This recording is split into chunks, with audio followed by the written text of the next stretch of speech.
Hello and welcome to Heartbeat. This week, Catherine sits down for a moving interview with Stephanie McKittrick. Ben brings us news from home and abroad, and William gives us his viewpoint on the death of legacy media.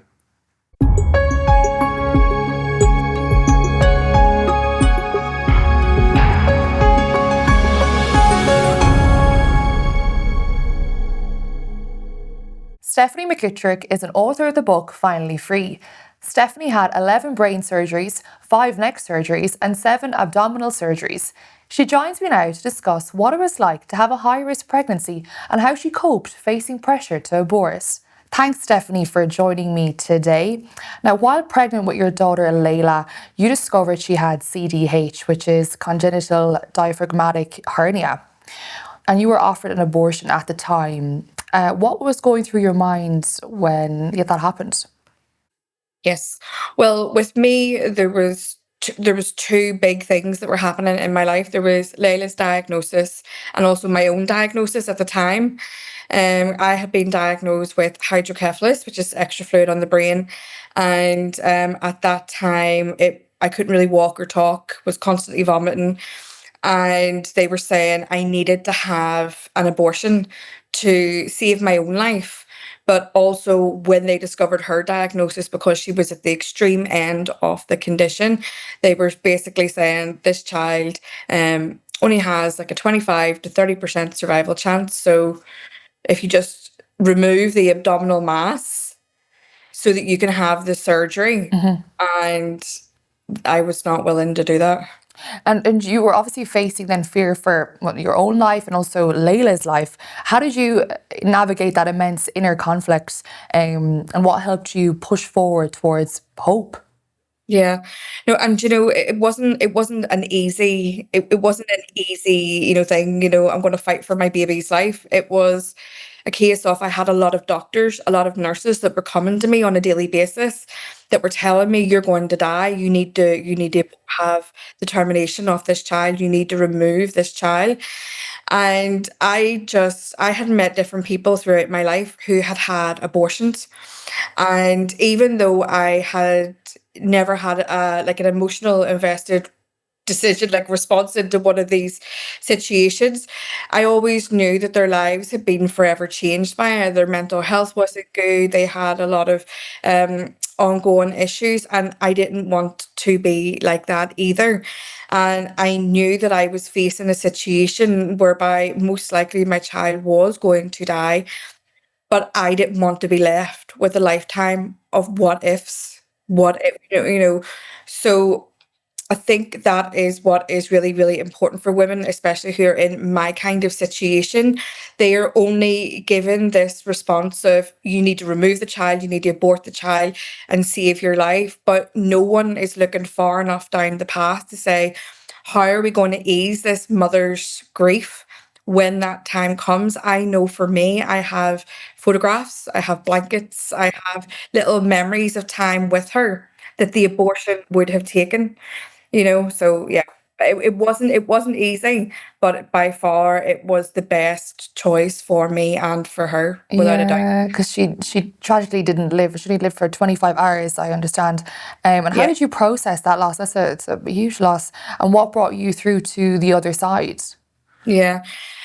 Like, people do write books and things on how they grieved and what got them. But I think when you're going through it yourself, like what anybody else does goes right out the window. For me, it was really difficult because I was fighting for my life. I was processing the the grief of losing my daughter. I was in a really, really toxic relationship. I fell into every sort of like label and, stigma that you get attached to a person. I was right there in it. And something that I would really, really want to get out there to any woman who is in any of these kind of situations that might be watching this, and maybe you're in that, is to know that there are people who will stand beside you. And that was the important thing, was I had women that were around me that were going to stand beside me. They weren't trying to judge me for not having an abortion. They weren't telling me that I was risking my life or anything like that. They were like, Stephanie, we're going to stand with you in your choices. And as then Layla did pass and the grief thing came after, literally you take it day by day. I don't think nobody can avoid grief. It's something, it's your brain processing what your body, your heart, and your mind has been through. You have to go through it. But the important thing is finding people around that will stand with you while you walk that path. Yeah, I think that's so important. The community is vital, and in community we can heal as well and get that encouragement. And you mentioned that you fell into that category of stigma. Can you share a little bit about that, your background? Yeah, I sort of have hit, I think, fell into every pit that anybody could fall into, and between, the disabilities and fighting for my own life, and, coming from a disadvantaged background, coming from a lifetime really of abuse and neglect, and then going on to this whole battle. And I was in a really, really abusive, very toxic relationship. And honestly, each day when I was waking up, I just couldn't understand how my life had gotten to that situation. But I got out. And I think that's the important thing, is sometimes we can find ourselves in really dark and really, really hard places. And it feels like we're never going to survive, or we're never going to get out, we're never going to see the light again. But I would just like to really, really encourage anybody who is in those places again, is that you can get out. There is life after grief. There is life after the hardships and the hard trials, and that we literally, you find yourself some good people, some praying people, and you push on out, and you just follow that. And you mentioned about the abuse as well, and I'm sure there's coercion there. Was there coercion from just medical staff forcing you to have the abortion, or was there any family members or? Yeah. Oh no. Yeah. So my family members were very supportive. They were, in faith before I was, and they could see that I was having, because I wasn't a Christian at the time when I was making these choices. And it was a real, I was trying to make everything really, really balanced. But yeah, on coercion, no, it was purely medical staff. And the consultants were quite angry with me when I refused to go. And bearing in mind, like, they wanted me to go to London, and it would have been a late term abortion. So I would have been giving birth to this, fully formed baby. It would have been horrendous. And it was a choice that they made on the brain surgery ward. And I was sitting Googling what is in an abortion. And when I actually educated myself that little bit more, I thought, you know what? It would be harder for me to live with the knowledge of what had been done to my baby than it would be for me to try and push through these next few months and see what our lives are going to be. And obviously, it didn't go the way that I wanted or that I had hoped. But as I had said before, I'm not left with a lifetime of what ifs. I know that she fulfilled her story, her part of her life on this earth, and I'm so glad for her. Exactly. And from your perspective, what changes would you like to see in how medical staff or family members or loved ones talk to someone like you that was in a high risk situation with the baby? Yeah. Now I will say the NICU staff who were there on the day that the Layla was alive, they were incredible. Like, they knew how to they knew how to manage the situation when we couldn't move. They told us how to move. Like, they knew everything. They were incredible. But in the run up to getting to this point, in the run up, while each day I was fighting for my life, each day we didn't know if I was going to live or die. Each day it literally was a fight for life for the two of us. but I would have had consultants, all men, and I will say they're maybe not as compassionate as what you would like to think that they are, given the roles that they're in. But they were saying, they were just making these remarks like, you're going to have to turn off her life support. You just need to you need to remove this abdominal mass. And they kept referring to my daughter as an abdominal mass. And it was making me so angry, because I was like, this is my child that I am literally fighting for life for. And I actually think I threatened him at one point and told him that if he called her that again, there's going to be issues. Yeah, But I don't blame you. I don't blame you yeah, for that. but it is, Jeez. and it isn't easy, and I don't want to make out that but it was the most amazing thing. And honestly, the biggest thing that I took away from the whole experience was that I don't have a lifetime of what ifs. And see, even now, as Layla is like, she's part of our everyday. We talk about her all the time, but we have photographs of her. We have the blankets. We have all these little memories, even though she only lived for 25 hours. We knew her in those 25 hours, and she knew us. Abortion would have caused so much more disruption, grief, depression. It would have robbed us of all of those opportunities. And regardless of what any consultant says, I think mothers know. Yeah, Do they do? inherently. Yeah. Yeah, so true. And what would you say directly to a mother watching today who's just after finding out, that she has a baby who's potentially high risk and abortion is your only option? What do you want her to know? What do you wish then someone had told you? I wish somebody had told me to pray, if I'm honest. But at the time, there wasn't anybody around me who was going through what I was going through. There was no one who could give me that inside information. But I did find the charity CDH UK, and they had a group of other women who were in the UK. I was the only one in Northern Ireland, who were all pregnant with these babies that had 50-50, 30% survival chance. So we were all in this community. We were standing with each other, we were encouraging each other. And so one big thing that I would say to people is, don't fight this alone. Make sure that you are connecting and you're trying to find people who are in the same fight as you, because I tell you, you'll do it a lot stronger and a lot better with other people who literally know what you people can have all the compassion in the world, but if they haven't walked your path, they're not walking it, they're not speaking from an educated place. It's a whole different ball game when you find people who have been through what you've been through. Exactly. It's, that's so necessary. Do you think that this is an example of us not personalizing the unborn baby in the womb? Yeah, absolutely. Because the whole way, when I was in hospital, as I had said, they kept referring to her as this abdominal mass, and it was just this issue that could just be removed from my body. And the way they would talk about her a lot was as if she was some kind of a tumor. And she wasn't. She was life. She was this beautiful little girl. And when I had her, she was absolutely gorgeous. She was stunning.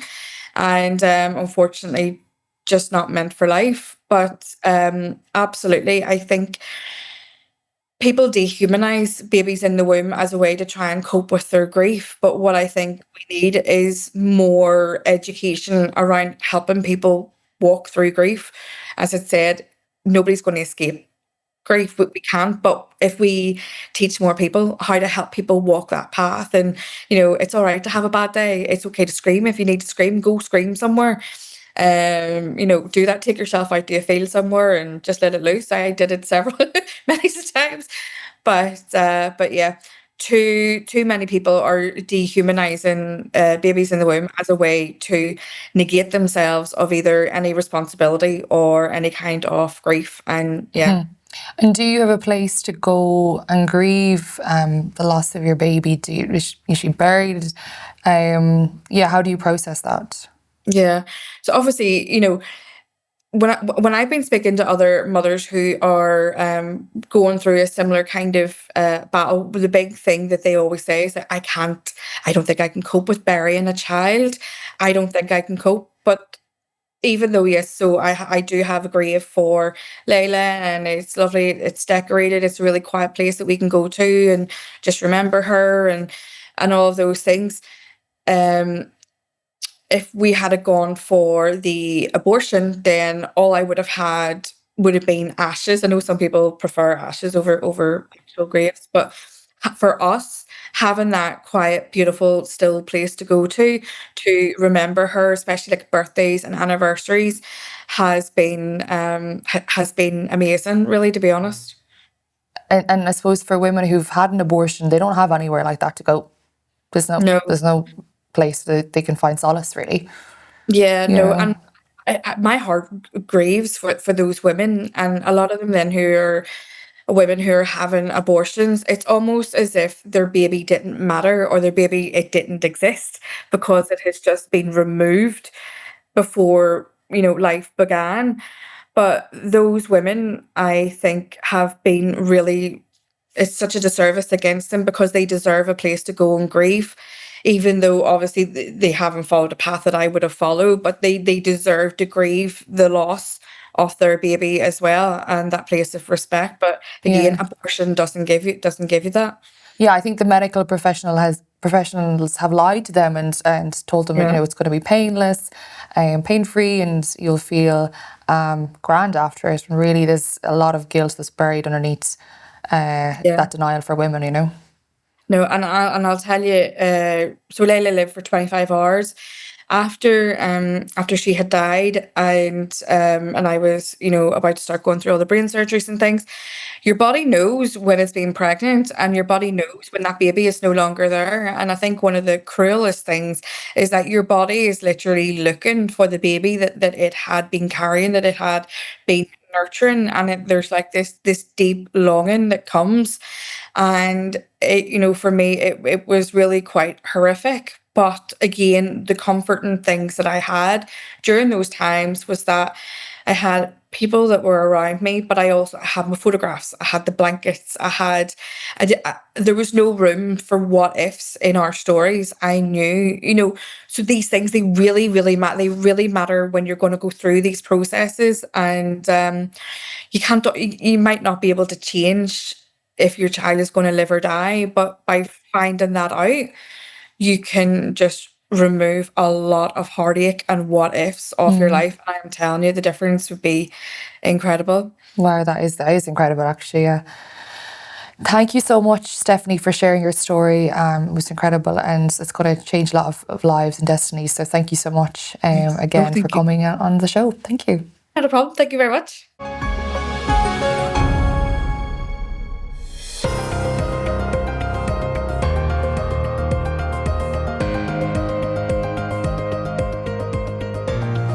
A leading academic has warned that differences between proposed assisted dying laws in Scotland and those being considered at Westminster could prompt terminally ill people from England and Wales to relocate north of the border in order to access an assisted death. Dr. Claudia Carr, a specialist in medical law and ethics at the University of Hertfordshire, has examined both the Assisted Dying Terminally Ill Adults Scotland Bill and the parallel legislation introduced by MP Kim Leadbeater at Westminster. She believes Scotland's proposals are significantly broader and could come into force years earlier, creating what she describes as a more positive climate for an assisted death. While Scottish Liberal Democrat MSP Liam MacArthur, who is sponsoring Holyrood's bill, insists it's highly unlikely that patients would undertake the upheaval of moving to Scotland for such a purpose, Dr. Carr argues that some individuals facing a long-term terminal prognosis may consider it a realistic option. MacArthur's bill requires applicants to have lived in Scotland for at least 12 months, a requirement Carr says some patients might see as acceptable if their illness is expected to last beyond a year. She also highlights key legal differences. The Westminster Bill would limit access to those whose death is expected within 6 months, whereas the Scottish proposal includes no fixed time frame and adopts a wider definition of terminal illness. As drafted, it would cover conditions such as motor neurone disease, advanced metastatic cancer, and end-stage heart failure, cases that may fall outside the narrower criteria in England and Wales. With more than 1,100 amendments delaying Westminster's legislation in the House of Lords, Carr warns it would be ironic if the bill failed due to lack of time, while Scotland pressed ahead. MacArthur's bill is expected to reach a final vote in early 2026, though further amendments remain possible. Over 16,000 people have signed an SPUC online petition calling on Scotland's First Minister and the leaders of Scottish political parties and all MSPs to, in the words of the petition, stop sex-selective abortion, block abortion to birth, protect women and demand transparency. The SPUC petition points out that Scotland is about to introduce one of the most extreme abortion laws in the world, unless we stop it. A government-commissioned expert group has recommended tearing up Scotland's 24-week abortion limit and allowing abortion on social grounds right up to birth, effectively until the moment a baby is born. The recommendations would make sex-selective abortion effectively legal in Scotland, meaning a baby girl could be aborted simply because she is a girl. The group's report makes no mention whatsoever of stopping sex-selective abortion. If ministers accept these recommendations, Scotland will be left with some of the most extreme abortion laws in the world. Even the proposed changes in England and Wales do not go anywhere near this. However, in reality, most Scots do not support this. 2/3 oppose abortion up to birth and oppose sex-selective abortion. Even leading pro-choice feminists like Julie Bindel and Dr. Kathleen Stock call sex-selective and late-term abortion a dangerous and misogynistic step backwards. That is how extreme these suggestions are. If accepted, the proposed law would mean baby girls being put to death, as always happens anywhere sex-selective abortion is permitted, abusers and controlling partners pressuring women behind closed doors, late-term babies, fully developed and viable, aborted on vague social grounds, self-managed abortions at any stage of pregnancy with no protections for mother or child. SPUCTV asked shoppers in Glasgow what they felt about the proposals. I would be as neutral as possible, but life would be the preferential. Well, actually, I think it's reprehensible. I'm a Christian person. As far as I'm concerned, and as far as my church teaches, is the human person is supremely dignified. All life is sacrosanct. Abortion for social reasons is criminal. My thoughts on abortion are that it should be a woman's right to choose, but selective abortion based on sex is something that I would be totally against. Ministers are deciding this month whether to turn these extreme recommendations into a draft bill. Once drafting begins, stopping it becomes far harder. Civil servants lock in language, party lines harden, and cabinet conversations go quiet. But many MSPs are worried. They know this is wildly out of step with Scottish public opinion, and they are already feeling pushback. When thousands of constituents speak early, political courage suddenly grows. Please sign the petition now to ensure that a bill proposing to change the law in line with these recommendations is not drafted. You can sign the petition and contact your MSP by using the link in the description. Nearly 100 schools in England have closed over the past 4 years, and according to one commentator, the real cause is largely unmentioned.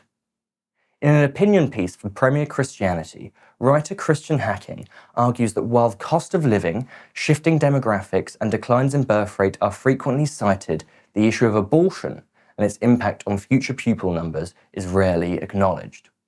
Hacking notes that the day MPs voted to decriminalise abortion up to birth and legalise assisted suicide, an historic 141-year-old primary school, Charlotte Sharman Primary School in Southwark, was among those set for closure. Across London, up to 30 primaries are expected to merge or shut by September. Even with traditional explanations, falling birth rates, families relocating, homeschooling or rising costs, Hacking argues none sufficiently explain such dramatic and sustained drop in school enrolments. He draws attention to official statistics showing approximately 250,000 abortions a year in England and Wales. Some experts estimate the real figure closer to 300,000. Over the 58 years since abortion was legalised, he claims this amount to roughly 10.8 million births that never occurred, and therefore a generation of children who never entered school. To counter what he describes as a moral and demographic crisis, Hacking supports efforts by peers in the House of Lords to reverse recent abortion legislation and back a petition for a heartbeat law, a bill that would make abortion illegal from around 6 to 8 weeks, unless in extreme circumstances. In his view, only such measures can restore a stable future for Britain's schools and ensure classrooms stay full. A grand jury in Lucas County, Ohio, has indicated 32-year-old surgeon Hassan James Abbas on 6 felony charges following allegations that he forcibly administered abortion pills to his pregnant girlfriend, a patient, without her consent. According to the charges, Abbas used the identity and payment information of his estranged wife to order abortion-inducing medication from an out-of-state provider after learning his girlfriend was pregnant and she refused to undergo termination. Early on the morning of December the 18th, 2024, the woman woke to find Abbas allegedly holding her down and forcing crushed pills into her mouth. She managed to escape, ran to the kitchen to dial 911, but Abbas reportedly snatched the phone away and hung up. She subsequently checked into a hospital where the assault was documented. Her unborn child did not survive. In a July 2025 interview with investigators, Abbas admitted ordering and administering the pills, though he claimed the woman had consented, a claim the prosecutors dispute. As a result of the allegations, the State Medical Board of Ohio suspended Abbas's medical license on the 5th of November 2025, citing clear and convincing evidence that his continued practice posed a serious risk to public safety. Abbas is scheduled to be tried on the 19th of December 2025.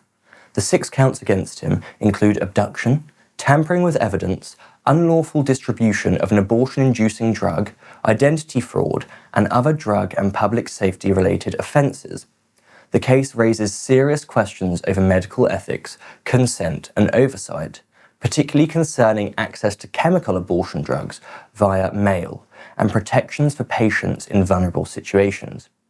SPUC have raised serious concerns about pills by post since their introduction and has covered similar stories to this one at home and abroad.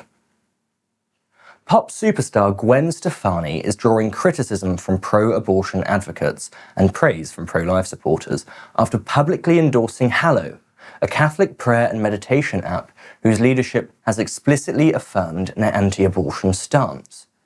Stefani's endorsement came via a social media post promoting the app's Advent Pray 25 challenge. In the video she shared, she appealed to her followers to let God into our hearts, urged them to reflect on the meaning of Christmas, and invited them to join millions in daily prayer using Hallow. It is important this holiday season to spend time in prayer. That is what Christmas is all about, letting God into our hearts and letting Jesus bring us his peace. Download Hallow today and join me and millions of others in praying every day this Advent and Christmas season on Hallow. The app's CEO previously declared that Hallow proudly and unequivocally supports the pro-life beliefs of the Catholic Church, including opposition to abortion, a stance that SPUC very obviously aligns with. For advocates of the unborn, Stefani's promotion is being seen as a bold alignment with pro-life values in the cultural mainstream. Reactions on social media have been sharply divided. Critics accused Stefani of betraying inclusive values, while many pro-life observers and religious supporters have welcomed her decision as courageous. Some defended her long-standing Catholic faith, applauded her willingness to use her platform to promote spiritual reflection and respect for life. By putting her high-profile name behind Hallow, Stefani has reignited cultural debate over faith, conscience, and abortion, thrusting a pro-life message into the mainstream pop culture conversations just ahead of the Christmas holidays. A controversial new children's book titled Abortion is Everything has been published by abortion rights activists with the explicit aim of explaining abortion to very young readers. The book, announced on social media by the pro-abortion advocacy group Shout Your Abortion, is marketed towards children aged 5 to 8 years old and has sparked significant debate. The project, announced by Shout Your Abortion, an activist organisation co-founded by abortion rights campaigner Amelia Bono in 2015. Bono and collaborators, including artist and educator Rachel Kessler and illustrator Emily Noakes, have framed the book as a tool for parents, caregivers and educators to discuss abortion with young children. Promotional material for Abortion is Everything describes the subject of abortion not just in informational terms, but as an empowering concept. Social media posts state that the book presents abortion as the actualization of a uniquely human superpower that allows people to make choices about their futures and shape their destinies. According to the announcement, the book explains what abortion is, how it may feel, and why people have abortions. The release has provoked strong responses, especially from anti-abortion groups, who argue that introducing such a complex and emotionally charged topic to young children is completely inappropriate. American pro-life advocacy groups have criticised the book as propaganda, asserting that marketing abortion to children amounts to ideological indoctrination rather than education. I'm Ben Weller, and this was SPUCTV News, bringing to light what others hide.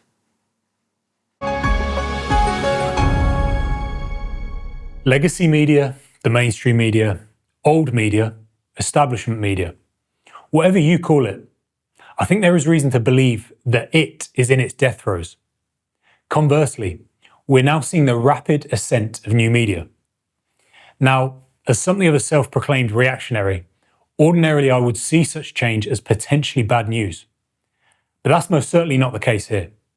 I'm here to tell you why I think that the overdue death of legacy media is a good thing, not just for us pro-lifers, but for people of goodwill in general. I'm William Curry, and this is Viewpoint.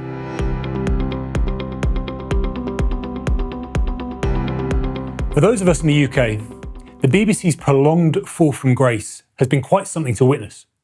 From providing the nation with vital information and arguably helping to maintain morale during World War II, fast forward to now, in 2025, potentially having to cough up $1 billion to the most powerful man in the world after making some terrible editorial decisions. The BBC has well and truly nosedived when it comes to credibility.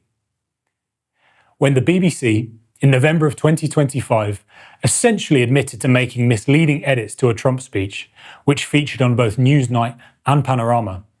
For many of us, this was evidence of what we had been alleging for a long time now, that the BBC is fundamentally biased and fundamentally flawed. The fact that the nation's so-called public service broadcaster is partisan is bad enough. But this is compounded by the fact that if you want to consume their deception, which passes as news, and their trashy soaps, you must pay them a whopping £174.50 every single year.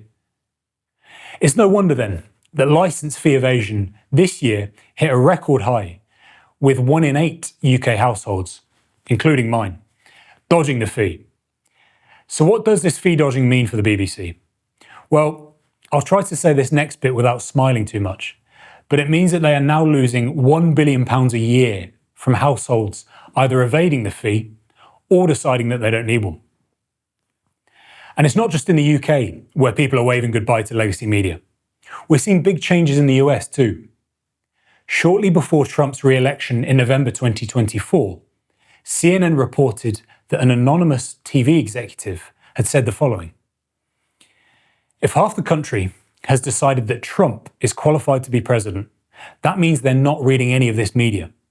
And we've lost this audience completely. A Trump victory means mainstream media is dead in its current form." Well, how prophetic they were. Not only did Trump win, but he won with a landslide victory.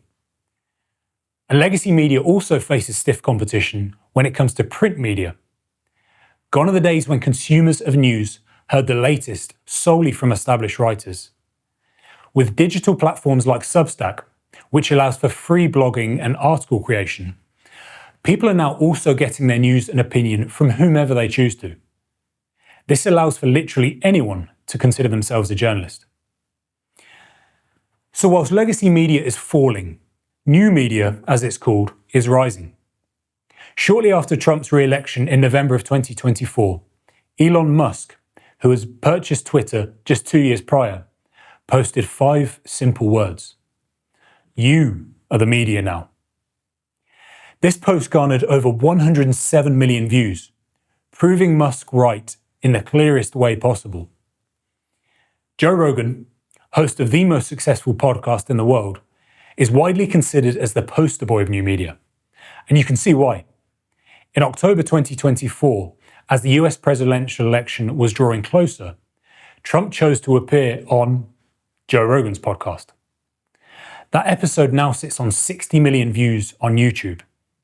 These are viewing figures that many legacy media outlets could only dream of. And with the podcast lasting for almost 3 hours, that's also access that many legacy media outlets could only dream of as well. And in the UK, new media platforms representing both left-leaning and right-leaning politics are also gaining traction. Novara Media, very much on the left, boasts over 1.13 million subscribers on YouTube, whilst the Lotus Eaters, very much on the right, has over 517,000 subscribers. You've even now got former legacy media stars jumping ship to new media. Former BBC darlings John Sopel and Emily Maitlis left the BBC in 2022 to front the now very successful The Newsagents podcast. So why is the death of legacy media a good thing for us pro-lifers? Well, put simply, because at best they ignore us, and at worst they actively despise us. Very recently we saw an example of this. Our regular viewers will know that Peter recently had the privilege of interviewing Sir Brian Souter, who quite frankly spoke the unfiltered truth about abortion and the duplicitousness of the Scottish political establishment. On the back of this, the colourful rag otherwise known as the Scottish Daily Record called out Souter for being honest enough to refer to abortion at 39 weeks as infanticide. And not only did the author of the article, Paul Hutchin, not ask either Sir Brian Souter or us at SPUCTV for comment, he asked 2 of the most virulently pro-abortion members of the Scottish Parliament instead, Monica Lennon and Gillian Mackay. The same tabloid has a history of taking shots at SPUC. In 2022, they released a story where the headline read, "Controversial anti-abortion group visited several Lanarkshire schools." You'd be forgiven for reading this headline and thinking, as I did, so what? This is literally the extent of the story. Now, if SPUC had been giving talks at these schools without their permission, then they may have had a story on their hands. But no, SPUC, responding to invites from schools, surprise, surprise, then proceeded to go into these schools and give talks. This is the mainstream media, ladies and gentlemen. And now back to the BBC. In 2023, BBC's Panorama released a documentary titled Crisis Pregnancy Centres Uncovered. In what was a disgraceful attempt to smear pro-life groups, the documentary included an interview with abortion provider Dr. Jonathan Lord. Lord denied that there was any such thing as post-abortive syndrome or adverse mental health effects after abortion, despite evidence to the contrary, agreed on by both many pro-life and pro-abortion researchers. They also interviewed counsellor Joe Holmes, who in response to a reference by centre staff to the baby, had the gall to say, "It's not a baby when you've got a choice, it's a pregnancy, an unplanned pregnancy or an unwanted pregnancy." Now, the legacy media in Ireland is no better. In the run-up to the Irish referendum on abortion in 2018, the national broadcaster RTE exploited the tragic death of Savita Halappanavar, creating the idea in the electorate's mind that her death was as a result of her being denied an abortion, and that abortion must therefore be legalised to prevent other maternal deaths. In reality, Savita died of sepsis in Galway University Hospital because her miscarriage was not correctly monitored, and there was a failure to intervene after signs of sepsis were missed. However, sadly, the media spin worked, as 66% of voters decided that their country, once a haven for the unborn child, now somehow needed legal abortion. But enough of the doom and gloom. This is a Viewpoint with a hopeful conclusion. Whilst it's not quite dead yet, I really do think that legacy media is dying. And don't get me wrong, I'm not all starry-eyed about new media which will replace it. There are plenty of new media outlets whose message is one I would vehemently disagree with, but there are just as many that I can get behind. And at the very least, new media takes some of the power away from big, greedy corporations like the BBC, and for me that's a cause to celebrate. And clearly for us, SPUCTV, the rise of new media is a good thing, and we're already reaping the benefits of this. Now when legacy media lies about SPUC, we don't need to go grovelling to them asking for a correction. We exercise our right to reply right here on SPUCTV. Power is slowly but surely shifting from the establishment media to people like us, who choose to use our platform to speak out for the vulnerable, the marginalised and the downright ignored. It is the unborn child who best fits this description, and for our part, we're going to make sure they are front and centre of the conversation. That's all we have time for this week. If you are enjoying our content, please like, comment and subscribe. And if you have any suggestions or topics we should cover, please email us at the address on the screen or in the description below. Thanks for watching.